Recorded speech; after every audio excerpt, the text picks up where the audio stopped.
Sir, গাড়ির নম্বর থেকে জানতে পেরেছি যে ড্রাইভার আর কে ওয়েবস কোম্পানির ড্রাইভার। আমরা কোম্পানিকে ইনফর্ম করে দিয়েছি, ওরা এক্ষুনি চলে আসবে।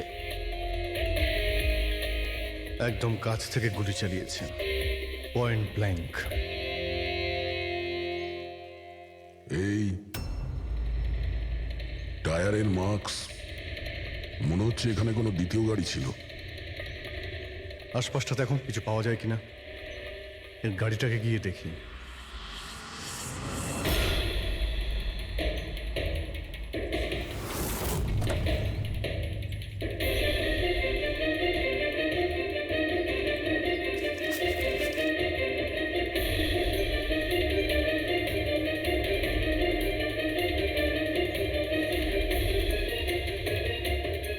তিনটে ল্যাপটপ আছে গাড়ির ভেতরে। মনে হচ্ছে গাড়ির মধ্যে ড্রাইভার ছাড়া আরো লোক ছিল। স্যার, স্যার 3টে ভাঙা মোবাইল পেয়েছি ওই ঝোপটার কাছে। আর এখানে গাড়ির ভেতরে 3টে ল্যাপটপ। স্যার, এই 3 জনের মোবাইলই কিডন্যাপাররা ছিনিয়ে নিয়েছিল আর এদের ভেঙে দেয় যাতে লোকেশন ট্রেস না হয়।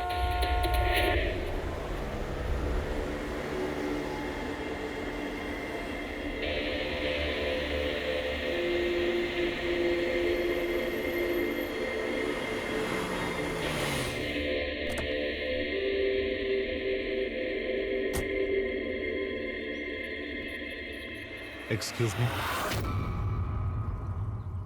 আপনি আগে আমি বিক্রান্ত, আর কে ওয়েবস কোম্পানির সিইও, আর ইনি হচ্ছেন আমাদের chief functional officer Malini. Hello sir. কে কে ছিল এই গাড়িতে আপনি জানেন? অভয়, মুরলী আর সঞ্জীব, ওই তিনজন আমাদের টপ এক্সিকিউটিভ ছিলেন। আমাদের অফিসের কাজে সড়কপুর গেছিলেন। দেখুন, আমাদের মনে হচ্ছে যে এই তিনজনকে অপহরণ করা হয়েছে। ও মাই গড। আপনার কিছু ধারণা আছে যে এই কিডন্যাপিং কে করতে পারে? কারোর উপর সন্দেহ আছে আপনাদের? কোম্পানির কি কারোর সাথে কোনো বিবাদ বা ঝগড়া? ম্যাম, সড়কপুর গ্রামের লোকেদের সাথে তো অনেকদিন ধরেই ঝামেলা চলছে, কিন্তু ঝামেলা ঝঞ্ঝাট এসব তো হতেই থাকতো, কিন্তু এত বড় ঘটনা ঘটে যাবে এটা আমরা আশা করিনি। ঠিক আছে, অপহরণ যখন হয়েছে, মুক্তিপণের জন্য ফোন নিশ্চয়ই আসবে।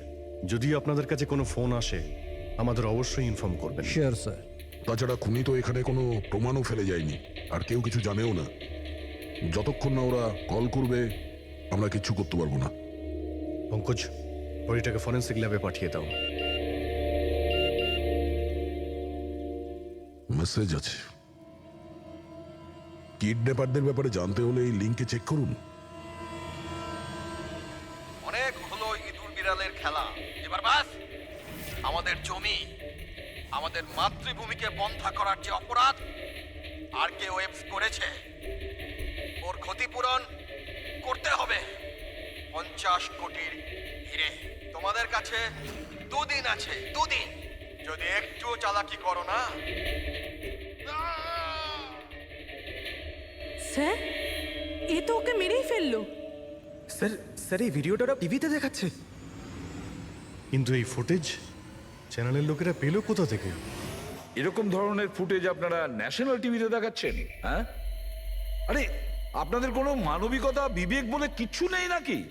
হ্যাঁ, অন্তত জনসাধারণের প্রতি দায়িত্বটা বোঝা উচিত ছিল। কিন্তু স্যার, সাধারণ লোকের কাছে খবর পৌঁছে দেওয়াটাও তো আমাদের দায়িত্ব। ব্যাস ব্যাস, এই দায়িত্বের কথা আপনারা বলবেন না, বুঝেছেন?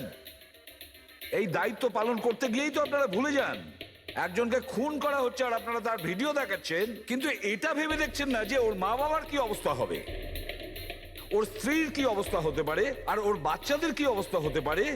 কোনোদিন ভেবেছেন না? ব্যাস, চ্যানেলের টিআরপি বাড়াও, তাহলে আরো টাকা আসবে। স্যার, এতটা ভাবিনি। যখনই ফুটেজ পেয়েছি আমরা। কোথায় পেয়েছো ফুটেজ? কোথা থেকে পেয়েছো ফুটেজটা? স্যার, ওই ফুটেজটা আমি পেয়েছিলাম। কোথা থেকে? কেউ দিয়েছিল আমাকে। কে দিয়েছিল? স্যার, ওটা তো আমি জানি না। তার মানে 2 ঘন্টা আগে আমার একটা আননোন নাম্বার থেকে ফোন এলো। উনি বললেন যে ওনার কাছে নাকি আর্কাইভস কোম্পানির বিরুদ্ধে প্রমাণ আছে, যে কিভাবে সড়কপুরের ওই জমিগুলো নষ্ট করার পেছনে ওদের হাত আছে। তো আপনি দেখা করেছিলেন? স্যার, দেখা করতে তো গেছিলাম, আর অনেকক্ষণ অপেক্ষাও করলাম, কিন্তু কেউ এলো না। তারপর আমি ওখান থেকে চলে এলাম। হ্যাঁ, যখন আমি আমার গাড়ির কাছে এলাম তখন দেখলাম গাড়ির উইন্ডশিপে একটা এনভেলাপ আটকানো আছে। ওই এনভেলাপের ভেতর একটা পেন ড্রাইভ ছিল। এই সব ফুটেজ আমি পেনড্রাইভ থেকে পাই। স্যার এই বাইরে আমি কিচ্ছু জানি না। রাস্তা থেকে 3 জন কিডন্যাপ হয় আর মুক্তিপণের জন্য কোনো ফোন আসে না, অথচ এই ফুটেজটা আসে আপনার কাছে। কেন এই ফুটেজটা অন্য কারো কাছে কেন গেল না? স্যার কারণ এই পুরো ম্যাটার আমি প্রথম থেকেই রিপোর্ট করছি। আরকিউএফস কোম্পানির জন্য গ্রামবাসীর যত অসুবিধা হয়েছে ওই সব আমি কভার করেছি, আর গ্রামবাসীর পক্ষ আমিই রেখেছি। হয়তো সেজন্যই। তাহলে তোমার এটা মনে হয় যে এই সব কিছুর পিছনে গ্রামবাসীদেরই হাত আছে?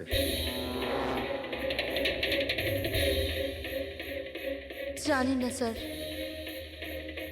এই ম্যাটার 2-3 বছর ধরে চলছে। গ্রামবাসী প্রোটেস্টও করেছিল, হুমকিও দিয়েছিল, এমনকি পাথরও ছুঁড়েছিল। কিন্তু গ্রামবাসী সত্যি সত্যি এরকম কিছু করতে পারে এই বিষয়ে আমার কোনো আইডিয়া নেই। আমরা ঠিক খুঁজে বের করব, ঠিক খুঁজে বের করব এর পেছনে কে আছে। কাউকে আমরা ছাড়বো না।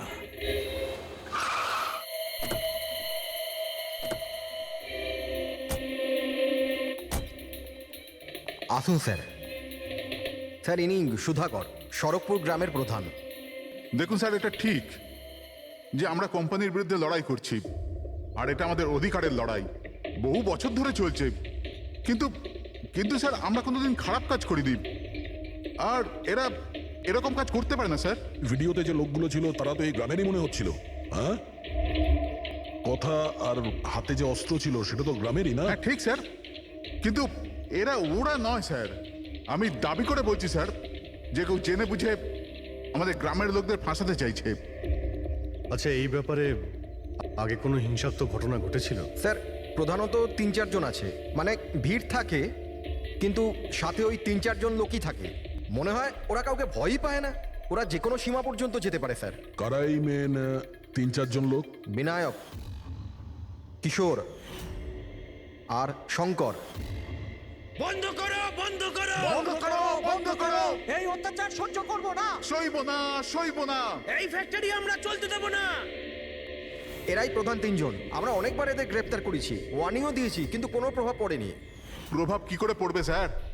এই কোম্পানির লোকেরা এদের সবকিছু বরবাদ করে দিয়েছে। এরা খারাপ লোক নয় স্যার, আমি জানি তো এদেরকে। এদের সঙ্গে কি হয়েছিল? স্যার বিনয় লাখ টাকার উপরে ধার নিয়েছিল, কিন্তু ধার মেটাতে পারেনি। মেটাবেই বা কি করে স্যার? ওর জমি, এই ফ্যাক্টরি থেকে বেরোনো কেমিক্যাল আর বর্জ্য পদার্থে জমি পুরো বন্ধা হয়ে গিয়েছিল। জমি বিক্রি করে দিতে চাইছিল, কিন্তু জমি কেনবার জন্য কেউ আসেনি। আর ওই শঙ্কর, ওরও একই অবস্থা হয়েছিল। ওর পরিবার না খেতে পেয়ে মরছে স্যার, না জমি না পয়সা। আর ওই কিশোর, ওর বাবা তো টাকা পয়সার চাপে আত্মহত্যাই করে ফেললো। তো আপনারাই বলুন এর জন্য দায়ী কে? এই 3 জন কোথায়? জানি না স্যার। দেখুন স্যার, আমরা সাদা সিধা মানুষ, আমাদের সব কিছুই তো জমি। যদি জমি বন্ধা হয়ে যায় তো আমরা কি করব? আমাদের এই অবস্থার দিকে কারুর চোখ যায় না কেন? আমরা গরিব এই জন্য? দেখুন স্যার, কিন্তু আমরা হেরে যাওয়ার লোক নয়, আমরা খুব জোর লড়াই করব। সুধাকর বাবু, আমরা সবাই মিলে মোকাবিলা করব স্যার। আমরা আমাদের অধিকার নিয়েই থাকবো, আমরা আমাদের অধিকার নিয়েই থাকবো। আমরা আমাদের অধিকার। এই বিনায়ক, শঙ্কর আর কিশোর, এদের 3 জনের তো কিডন্যাপিং করার মোটিভ আছে। স্যার আমার তো মনে হয় এই 3 জনই হবে। হ্যাঁ, মনে তো হচ্ছে। আমাদের কাছে প্রমাণ নেই। ওই ফুটেজটা আরেকবার দেখা যাক, যদি কোনো প্রমাণ ওখান থেকে পাই। 50 কোটির হিরে তোমাদের কাছে 2 দিন আছে, 2 দিন। যদি একটুও চালাকি করো না, টাকা যদি না পৌঁছয়, প্রথম 24 ঘন্টায় একজন আর দ্বিতীয় 24 ঘন্টায় দ্বিতীয় জন। না স্যার, এরা তো অনেক বেশি চালাক। এই ভিডিওটা এমনভাবে শ্যুট করেছে যাতে লোকেশন বা অন্য কোনো জিনিসের ব্যাপারেই কিচ্ছু জানা যাচ্ছে না। স্যার ভিডিও সামনের দিকে কিছু হালকা মতন দেখা যাচ্ছে, হতে পারে কোনো কাজের।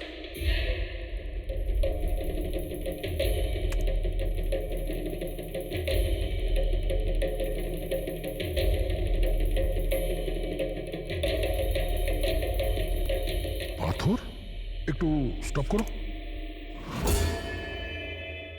জুম করো।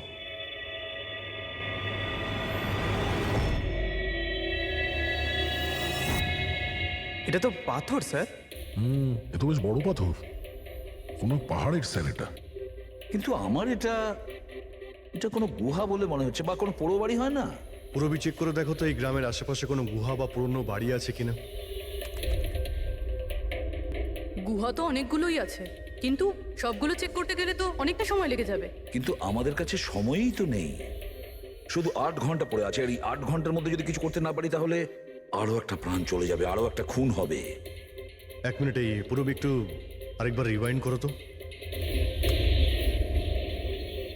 হ্যাঁ, এবার প্লে করো, কিন্তু ব্যাকগ্রাউন্ডের শব্দটা বাড়িয়ে দাও, বাকি আওয়াজগুলো বন্ধ করে দাও।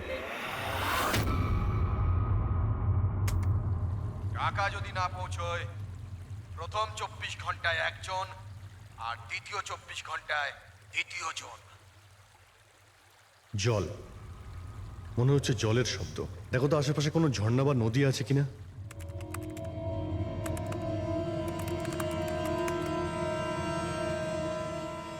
ইয়েস স্যার, একটা নদী তো আছে। স্যার ওইদিকে একটা গুহা আছে, যার পাশ দিয়ে নদীটা যাচ্ছে।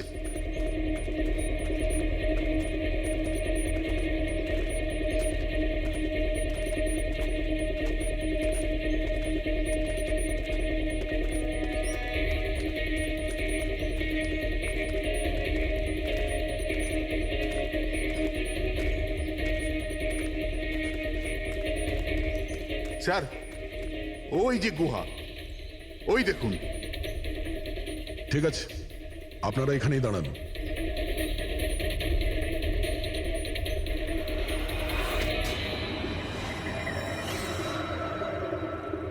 চল চল।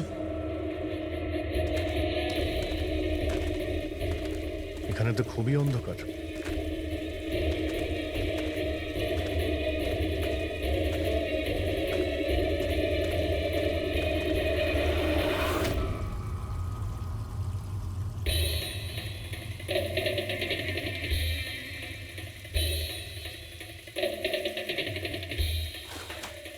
ঠিক জায়গাতে এসেছি, কিন্তু আসতে দেরি হয়ে গেছে। মনে হচ্ছে গ্রামবাসীদের জানিয়ে আমরা ভুল করেছি, এদের মধ্যে কেউ খবর দিয়ে দিয়েছে। কিন্তু এই অভয় যাকে মারলো, তার লাশটা কোথায়?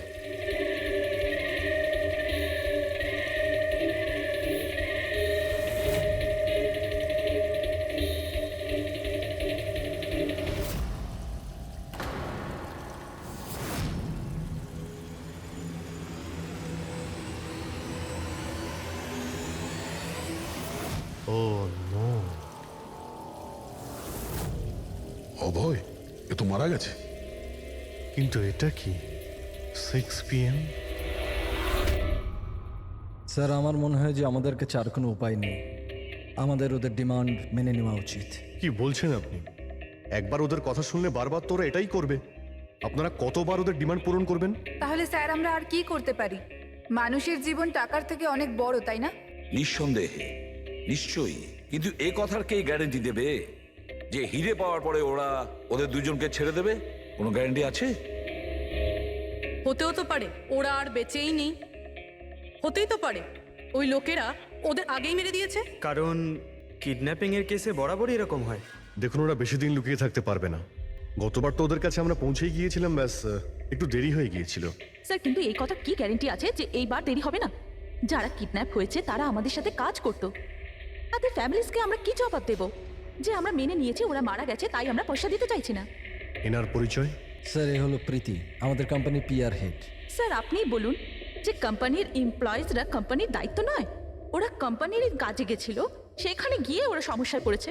আর যদি ওদের কিছু হয়ে যায় তাহলে স্যার আমরা ওদের কি জবাব দেব? হ্যাঁ স্যার, আর ওই ভিডিওটার জন্য আমাদের কোম্পানির কত বদনাম হয়ে যাচ্ছে। আমাদের কোম্পানির শেয়ারসের দাম পড়ে যাচ্ছে।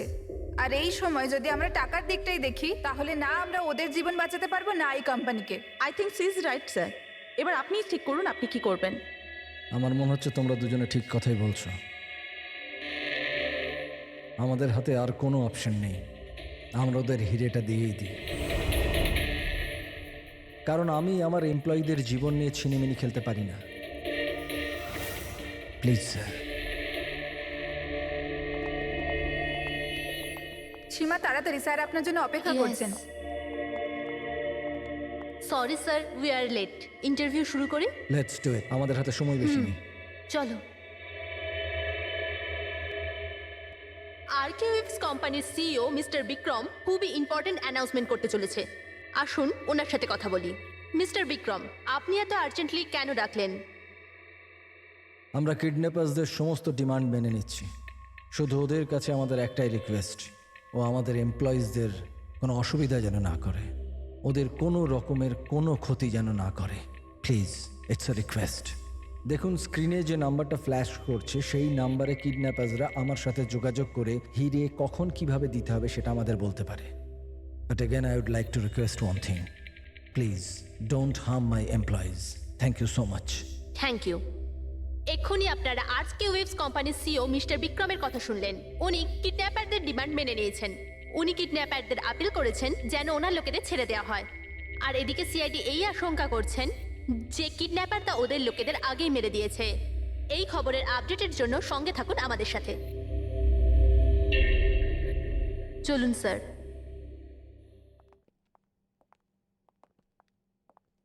Hello sir. Sir, interview on air হয়ে গেছে। ঠিক আছে, এই নাম্বারটা তুমি সার্ভিলেন্সে পাঠিয়ে দাও, যে কোনো সময় ওদের ফোন আসতে পারে। হ্যালো, আমি কিডন্যাপার বলছি। কিডন্যাপার?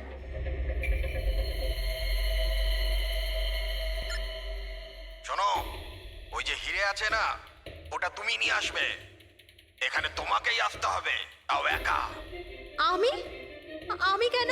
হ্যাঁ তুমি। আর কোনো চালাকি করবে না, না হলে এদের দুজনের সাথে সাথে তোমাকেও প্রাণে মেরে দেবো। ঠিকানা পাঠিয়েছি মোবাইলে, হিরে নিয়ে ওখানেই দাঁড়িয়ে থাকবে। তারপর কোথায় যেতে হবে বলার জন্য আমি ফোন করব।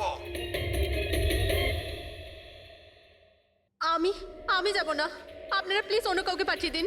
দেখো, ভয় পেও না, তোমার কিচ্ছু হবে না, আমরা আছি তো। দেখো, আমাদের ওই দুজন এমপ্লয়ির প্রাণ তো তুমিই বাঁচাতে পারো, আমাদের হাতে দ্বিতীয় কোনো রাস্তা নেই। কিন্তু আমি কেন যাব? হ্যাঁ, যদি ওই লোকগুলো আমাকে মেরে দেয় তো আমার ফ্যামিলির কি হবে? না, আমি যাব না। আমি বলছি তো তোমার কিচ্ছু হবে না, জাস্ট রিল্যাক্স, ওকে? এই ট্যাবলেটটা খেয়ে নাও, এতে তোমার স্ট্রেস কম হবে। নাও।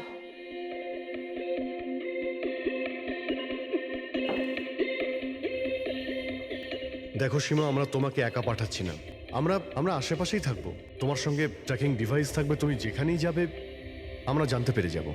না স্যার, আপনারা কি শুনেননি ওরা কি বলেছিল? যদি আমি কোনো চালাকি করার চেষ্টা করি তো ওরা আমাকে মেরে ফেলবে। স্যার, ও একদম ঠিক কথা বলছে, এও মারা যাবে আর ওর সঙ্গে আমার দুজন এমপ্লয়িও মারা যাবে। স্যার, ওরা যে ডিমান্ড করছে আমাদের মেনে নেওয়া উচিত, আমাদের হাতে আর অন্য অপশন নেই স্যার। আমি অন্তত কাউকে মরতে দেখতে পারি না। আপনারা খুব বড় ভুল করছেন।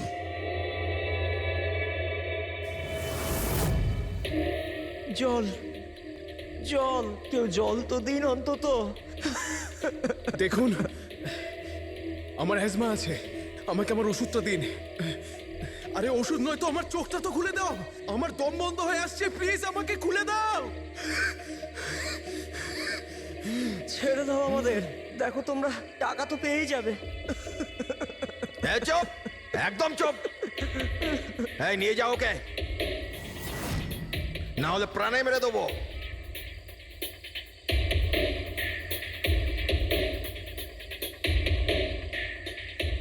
জল খাবি না? জল চাই, এনে। আরে আরে কেউ আমাকে ওষুধ তো দাও।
একটা নদী পাবে, ওটাকে পার করে ওখানেই দাঁড়িয়ে যাও।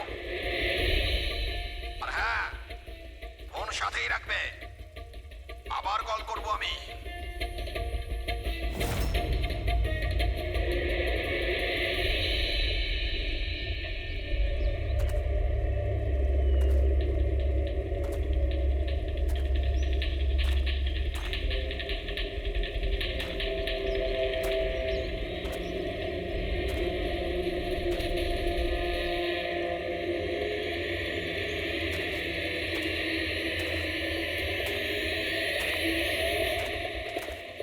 এই সীমার গল্পটা তো এই কেসে নতুন মোড় নিয়ে এলো। তবে পুরবি, তোমার আইডিয়া তো কামাল করে দিয়েছে। স্যার, বলো পুরবি। স্যার একটা ক্লু পেয়েছি। কি? এই সীমা এমনি এমনি নিউজটা কভার করছিল না, আসলে এ ওই গ্রাম থেকেই বিলং করে। কি? হ্যাঁ স্যার, পড়াশোনা শেষ করার পর এ শহরে চলে আসে, কিন্তু এর পরিবার এখনো ওই গ্রামেই আছে। আর এই ফ্যাক্টরির জন্যই ওদের অনেক লোকসান হয়েছে। কিন্তু সীমা তো এই কথাটা আমাদের বলেনি। হ্যাঁ স্যার, এরকম তো কোনো কথাই বলেনিও। সেটাই তো। তার মানে স্যার এই সীমারও তো মোটিভ ছিল এইসব ঘটনায় জড়িত হওয়ার জন্য। হ্যাঁ, হতেই পারে। ওই পেন ড্রাইভটাই ওই পেয়েছিল, ওই কিডন্যাপাররা ফোন কলে ওকেই করেছিল। হ্যাঁ স্যার, আর কিডন্যাপাররাও হিরে পৌঁছানোর জন্য ওকেই বেছে নিয়েছিল। ওই সীমাকে কোথাও একা যেতে দেওয়া যাবে না, ওর ওপর কড়া নজর রাখতে হবে, এমন ভাবে যাতে ও কোনো মতেই বুঝতে না পারে, ও যেন কোনোভাবে জানতে না পারে। আর না ওই কিডন্যাপারদের। হ্যাঁ,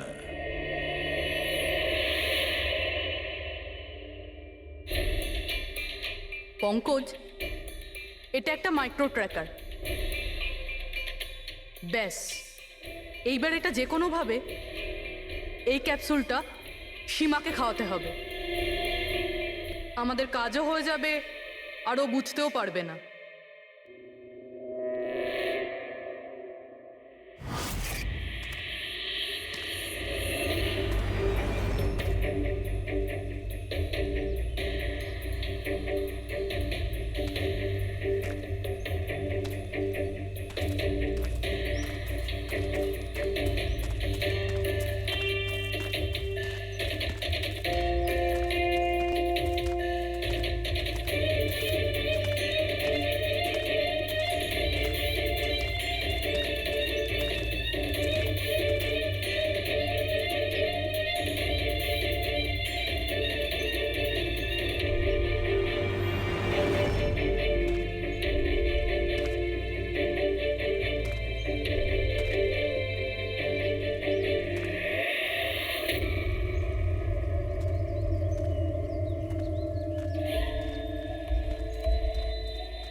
ও তো ওখানে দাঁড়িয়ে আছে। অ্যালার্ট থাকো সবাই, যখন তখন আসতে পারে ওরা।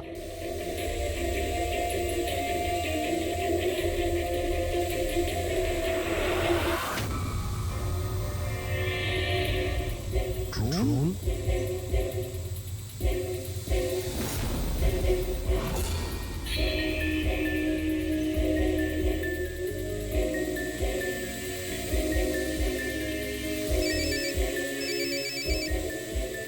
হ্যালো, একটা কাজ করো, তোমার হাতে যে হিরের পাউচটা আছে ওটা ড্রোনে বেঁধে দাও। কিন্তু যেটা বলেছি ওটাই করো, বেশি নাটক নয়, তাড়াতাড়ি করো।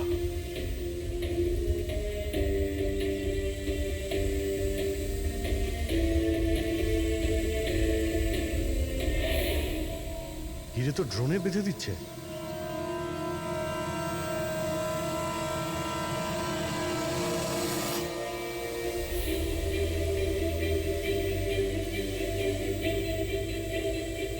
এ তো চলে যাচ্ছে। আরে ভাই, চলে গেলে কিছুই করতে পারবো না।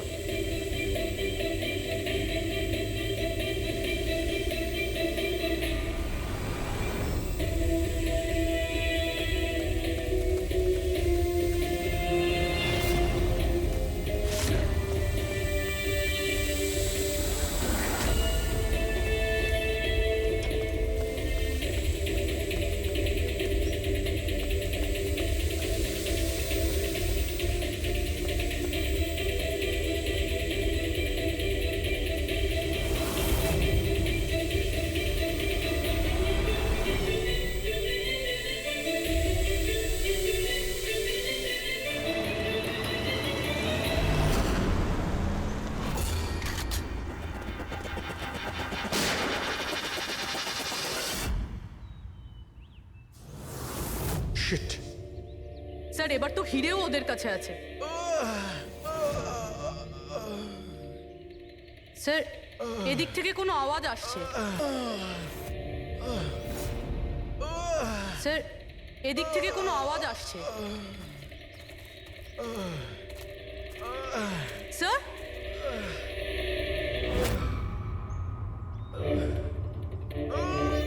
সঞ্জীব,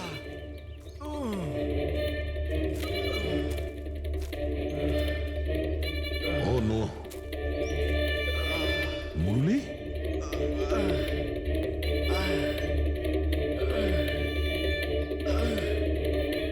জাকিরা অন্তত বেঁচে তো আছে। মনে হচ্ছে যাওয়ার সময় ফেলে দিয়ে গেছে। হ্যাঁ মিস্টার বিক্রান্ত, এই সঞ্জীব আর মুরলি এদেরকে আমরা পেয়ে গেছি, কিন্তু ওদের দুজনের অবস্থা খুব খারাপ। আপনারা একটা কাজ করুন, আমাদের কোম্পানির গেস্ট হাউস পাশেই আছে, ওদের ওখানে নিয়ে আসুন। সমস্ত মেডিকেল ফ্যাসিলিটিস ওদের ওখানেই দেওয়া হবে। ঠিক আছে। স্যার, এই সঞ্জীব আর মুরলি, কমপক্ষে এদের জীবনটা তো বেঁচে গেল। হ্যাঁ, কিন্তু ওরা কারা ছিল? কারা ছিল ওরা? একজনকে মেরে ফেলেছে ওরা, 50 কোটি টাকার হিরে চুরি করেছে, প্রায় ধরা পড়ে গিয়েছিল, কিন্তু ফসকে বেরিয়ে গেল। আর আমরা কোনো সূত্রই পেলাম না, একটাও সূত্র পেলাম না। মুরবি কিছু জানতে পারলে যে এই তিনজন লোক বিনায়ক, শঙ্কর আর কিশোর এই দুদিন কোথায় ছিল? স্যার, পুলিশ ওদের ওপর নজর তো রেখেছিল, কিন্তু স্যার এই বিনায়ক এ কিছুক্ষণের জন্য উধাও তো হয়েছিল। আচ্ছা, কোথায় গিয়েছিল কেউ জানে না। কিন্তু এই কাজটা গ্রামের লোকেদের হবে এটা মনে হচ্ছে না। গ্রামের লোকেরা কি এইসব ইউজ করতে পারবে? মানে এই ড্রোন এগুলো ইউজ করা? অভিজিৎ, আজকাল এই ড্রোন কেনাটা কোনো ব্যাপার না, ইন্টারনেটে পাওয়া যায়, যে কেউ কিনতে পারে স্যার। যাই হোক, পঙ্কজ তো গেস্ট হাউসে আছে। একবার যদি সঞ্জীব আর মুরলির জ্ঞান ফিরে আসে, পুরো ব্যাপারটাই পরিষ্কার হয়ে যাবে। সঞ্জীব আর মুরলি, এবার আমাদের সবকিছুই ওই সঞ্জীব আর মুরলির ওপর রয়েছে।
আমি এরা চেঁচানোর শব্দ শুনে আমি এখানে এলাম আর এখান থেকে কাউকে পালাতে দেখলাম।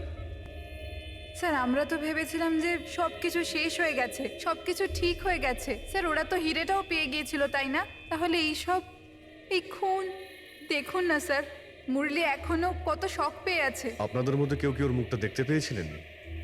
না স্যার। পঙ্কজকে জিজ্ঞাসা করি, হতে পারে ও ওই লোকটার মুখ দেখেছে। পঙ্কজ কোথায়? পঙ্কজ পাশের ঘরেই আছে, ডক্টর ওকে চেক করছে। আমি দেখছি। পঙ্কজ, তুমি ঠিক আছো? He is absolutely fine now. Thank you. কি হয়েছিল কি এখানে এক্স্যাক্টলি?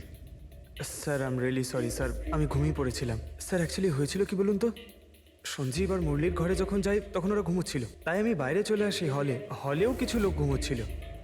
ওখানে পাশেই একটা চেয়ার রাখা ছিল, ওখানে গিয়ে বসে পড়ি স্যার। জানি না বসে থাকতে থাকতে কখন ঘুমিয়ে পড়েছি, আর কিছু মনে নেই স্যার। সাডেনলি করিডোরের ওখানে একটা কাঁচ ভাঙার শব্দ হলো। শব্দটা পেয়ে আমি উঠি স্যার, আর আমি দৌড়ই। ওখানে যখন পৌঁছই স্যার, আমি এদিক ওদিক দেখতে থাকি, কি জানি কি হলো। তারপর পেছন থেকে কেউ খুব জোরে আমাকে মারলো। যে লোকটা তোমার মাথায় মেরেছে তার মুখটা তুমি দেখেছো? মানে গ্রামেরই কোনো লোক ছিল কি? হ্যাঁ, সে তো গ্রামের লোকই হবে। স্যার ওরা কিন্তু হিরে পেয়ে যাওয়ার ঠিক পরেই সঞ্জীব আর মুরলিকে ছেড়ে দিয়েছিল। তারপরেও এসব। হয়তো সঞ্জীব এমন কিছু দেখে ফেলেছিল যা ওর দেখাটা উচিত হয়নি।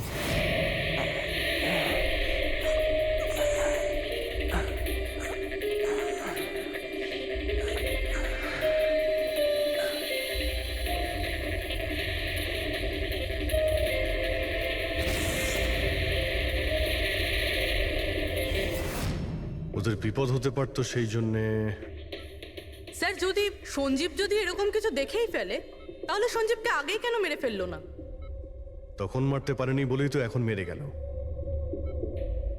সমস্ত রুম বন্ধ ছিল, তো খুনি কাঁচ ভেঙে ভিতরে ঢুকেছিল না?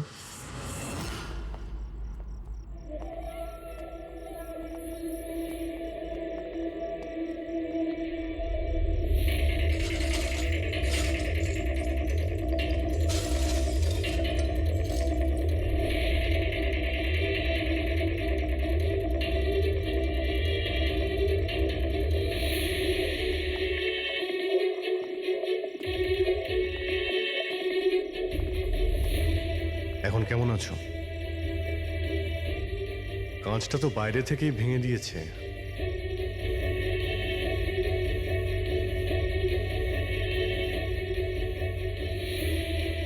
দয়া,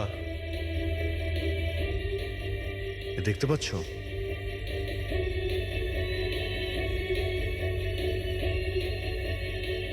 এটাই ব্যাপার। মেরে দিয়েছে, সঞ্জীবকে মেরে দিয়েছে, আর এরা আমাকেও ছাড়বে না। কিচ্ছু হবে না তোমার। যদি মারতেই হতো তোমাকে, তাহলে ও ওখানেই মেরে দিত। সঞ্জীবের কাছে শেষবার কে গিয়েছিল? আগে আমি গিয়েছিলাম, প্রায় 1টার সময় ওর জ্ঞান ফিরেছিল কিছুক্ষণের জন্য। আর জ্ঞান ফিরতেই ও প্রীতির সাথে কথা বলতে চাইছিল। তো আপনি কথা বলেছিলেন? হ্যাঁ স্যার, যখন ডক্টর আমাকে বললেন তখন আমি ওনার সাথে কথা বলতে গেছিলাম স্যার। ও যত তাড়াতাড়ি সম্ভব ওর নিজের ফ্যামিলির কাছে যেতে চাইছিল। আমি ওকে বললাম যে কাল সকালের মধ্যেই ব্যবস্থা করে দেব। তারপর তো ও ঘুমিয়ে পড়েছিল স্যার। আমারও এখানে একটু চোখ লেগে গেছিল। হ্যাঁ স্যার, প্রায় রাত 3টে নাগাদ ওর ঘর থেকে চিৎকারের আওয়াজ এলো। ওখানে পৌঁছে দেখি স্যার, কোনো গ্রামের মানুষ আমার পাশ দিয়ে তাড়াতাড়ি পালিয়ে গেল। ও, তো কেউ কাঁচ ভেঙে ভিতরে ঢোকে, জানালার কাঁচ বাইরে থেকে ভেতরের দিকে পড়ে, কিন্তু যদি কেউ বাইরে থেকে ভিতরে ঢোকে তো তার পায়ে লেগে কাঁচের টুকরোগুলো একটু সামনের দিকে আসা উচিত ছিল। কিন্তু অদ্ভুত ব্যাপার এটাই যে কাঁচের টুকরো আমরা সামনে পাইনি, আমরা শুধুমাত্র জানালার কাছেই দেখলাম। জানেন কিভাবে? ওটা এইভাবে যে কেউ জানলা থেকে ভেতরে আসেইনি, সির্ফ কাঁচ ভেঙে জানলার ও ওখান থেকে পালিয়ে গেছে। এ কিরকম কথা বলছেন আপনারা? যদি কেউ রুমের ভিতরে নাই আসে, তাহলে সঞ্জীবের খুন হলো কি করে? করেনি, খুন সে করেনি। প্রীতিদেবী, আমি আপনাকে একটা প্রশ্ন করব। যদি কেউ বাইরে থেকে ভিতরে না আসে, তাহলে রাত 3টের সময় আপনি কাউকে ভিতর থেকে বাইরে যেতে কি করে দেখলেন? তুমি ওই খুনিকে দেখোইনি, সেটা এই জন্যেই যে ওই খুনিটা আর কেউ ছিল না, তুমি নিজে ছিলে। প্রীতি, সঞ্জীব যখন আমাকে দেখা করার জন্য ডাকলো তখন ও খুব চিন্তিত ছিল। তখন ও আমাকে বললো যে গুহার মধ্যেও কিছু দেখেছিল।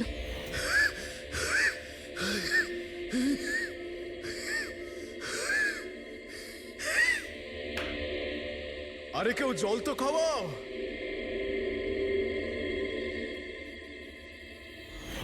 এসব কি বলছো তুমি? এরকম কিছু নয় স্যার। এটাই সত্যি, আর এখন মিথ্যে কথা বলে কোনো লাভ নেই। সঞ্জীব সত্যিটা জেনে গেছিল যে মুরলি কিডন্যাপ হয়নি, বরং ও নিজেই এই প্ল্যানের সাথে যুক্ত ছিল। ও গিয়ে পুলিশকে সমস্ত কথা বলে দিতে চাইছিল। আমি ওকে বললাম আমরা কাল সকালে গিয়ে মিডিয়া আর পুলিশকে সব কিছু বলে দেবো, আর ও গিয়ে শুয়ে পড়লো। ও বেচারি জানতোই না যে ওই মুরলির সাথে তুমিও এই ঘটনায় যুক্ত ছিলে। স্যার, আমাদের প্ল্যান একদম পারফেক্ট ছিল। 50 কোটি টাকার হিরে আমাদের পকেটে ছিল, আর কেউ কিছু জানতও না। কিন্তু সঞ্জীব শেষ মুহূর্তে সব কিছু বিগড়ে দিতে চাইছিল। তাহলে আমি কি করতাম স্যার? এই জন্য যাদের দিয়ে আমি কিডন্যাপিং এর নাটক করিয়েছিলাম, ওদের মধ্যে একজনকে আমি আবার ডেকে পাঠিয়েছিলাম, আর ওকেই বলেছিলাম জানলার কাজটা বাইরে থেকে ভেঙে দিতে, যেটা দেখে মনে হয় যে গ্রামের লোকেরা বাইরে থেকে এসে ভেঙেছে। আর এখানে মুরলি সঞ্জীবকে খুন করে। অপরাধী যতই চালাক হোক না কেন, একটা ভুল অবশ্যই করে, আর সেই ভুল যা তাকে জেলের গরাদের পিছনে নিয়ে যাওয়ার জন্য যথেষ্ট হয়। যেমন তোমরা